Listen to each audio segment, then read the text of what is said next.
कल्पना कीजिए, आप एक खाली कमरे में खड़े हैं। आप आगे जा सकते हैं, पीछे जा सकते हैं, दाएं जा सकते हैं, बाएं जा सकते हैं। ये दो दिशाएं हैं, लंबाई और चौड़ाई। अब सोचिए, आप सीढ़ी चढ़ते हैं या नीचे उतरते हैं। अब एक तीसरी दिशा जुड़ गई, ऊंचाई। यही हमारी सामान्य दुनिया है, 3 आयामों की दुनिया, लेंथ, विड्थ, हाइट। हमारा पूरा जीवन इन्हीं 3 डायमेंशंस में बीतता है। लेकिन अब सवाल उठता है, अगर तीसरे डायमेंशन के आगे भी कुछ हो तो? यहीं से शुरू होता है चौथे आयाम का विचार। अब इसे समझने के लिए हमें धीरे धीरे सोचना होगा। कल्पना कीजिए, एक ऐसी दुनिया है जो सिर्फ 2 डायमेंशन में मौजूद है। उस दुनिया के जीव केवल आगे पीछे और दाएं बाएं जा सकते हैं।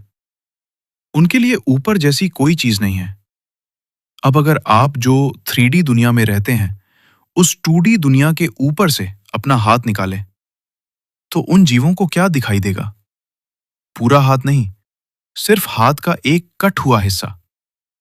अगर उंगली पहले अंदर जाए तो उन्हें अचानक एक छोटा गोला दिखाई देगा। फिर वह गोला बड़ा होगा, फिर छोटा और फिर गायब। उनके लिए यह जादू होगा, क्योंकि वे तीसरे डायमेंशन को देख ही नहीं सकते।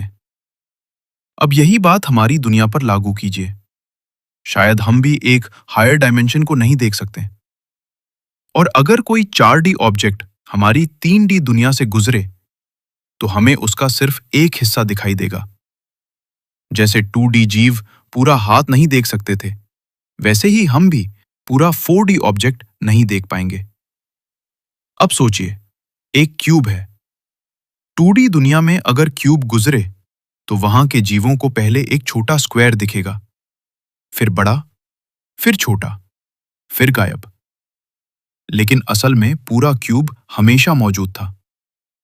उसी तरह एक 4D ऑब्जेक्ट हमारी दुनिया में अलग अलग बदलते हुए शेप्स की तरह दिखाई दे सकता है। अब सबसे महत्वपूर्ण प्रश्न, 4th डायमेंशन आखिर है क्या? कई लोग कहते हैं कि समय ही चौथा डायमेंशन है, और यह केवल कल्पना नहीं, आधुनिक फिजिक्स भी यही कहती है। आइंस्टाइन के अनुसार स्पेस और टाइम अलग नहीं है, वे मिलकर बनाते हैं स्पेस टाइम। हम स्पेस में फ्रीली घूम सकते हैं, लेकिन समय में सिर्फ एक दिशा में चलते हैं, भविष्य की ओर।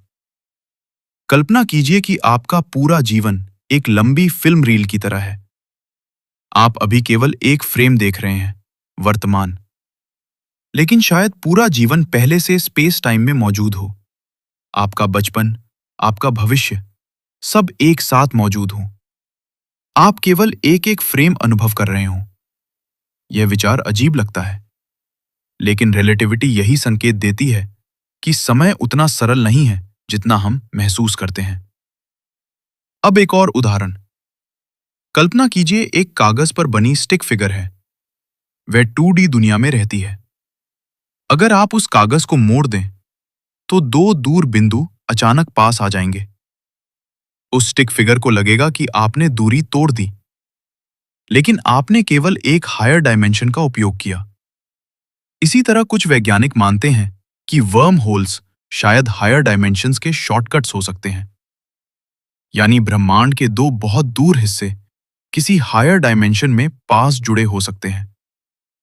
अब सवाल आता है, क्या हम 4th डायमेंशन को देख सकते हैं? सीधे नहीं, क्योंकि हमारा मस्तिष्क 3D दुनिया में विकसित हुआ है।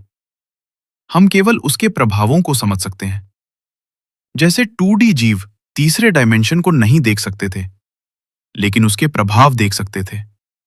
शायद ग्रेविटी, स्पेस टाइम कर्वेचर और क्वांटम फिनोमेना किसी डीपर डायमेंशनल रियलिटी की ओर संकेत करते हों। 4th डायमेंशन को समझने का सबसे अच्छा तरीका उसे देखने की कोशिश करना नहीं है, बल्कि यह समझना है कि हमारी परसेप्शन सीमित हो सकती है। हो सकता है वास्तविकता हमारी कल्पना से कहीं अधिक विशाल हो, और शायद हम इस ब्रह्मांड को पूरा नहीं देख रहे, सिर्फ उसका एक छोटा हिस्सा देख रहे हैं। यही चौथे आयाम का सबसे गहरा विचार है। जैसे 2D जीव तीसरे डायमेंशन को सीधे नहीं देख सकते थे, लेकिन उसके प्रभाव देख सकते थे। वैसे ही हम शायद हायर डायमेंशंस के इफेक्ट्स महसूस कर रहे हों। Quantum physics, gravity, black holes, ये सभी शायद डीपर रियलिटी की ओर संकेत करते हों। अब एक आखिरी कल्पना कीजिए। मान लीजिए एक 2D जीव कमरे में बंद है। उसके लिए बाहर निकलना इम्पॉसिबल है। लेकिन आप 3D में हैं। आप उसे आसानी से ऊपर उठाकर कमरे के बाहर रख सकते हैं। उसे लगेगा कि वह अचानक टेलीपोर्ट हो गया। इसी तरह अगर कोई 4D बीइंग मौजूद हो, तो शायद उसके लिए हमारी दुनिया के नियम अलग हों। वह लॉक्ड रूम के अंदर देख सके, हमारे शरीर के अंदर देख सके, या डिस्टेंस को बाईपास कर सके। जो हमें चमत्कार लगे, वह उसके लिए सामान्य फिजिक्स हो सकती है। फोर्थ डायमेंशन को समझने का उद्देश्य सिर्फ साइंस फिक्शन को समझना नहीं है। इसका असली उद्देश्य यह समझना है कि हमारी परसेप्शन सीमित हो सकती है। जो दुनिया हमें पूरी लगती है, वह शायद पूरी नहीं है, और शायद वास्तविकता हमारी कल्पना से कहीं अधिक विशाल है।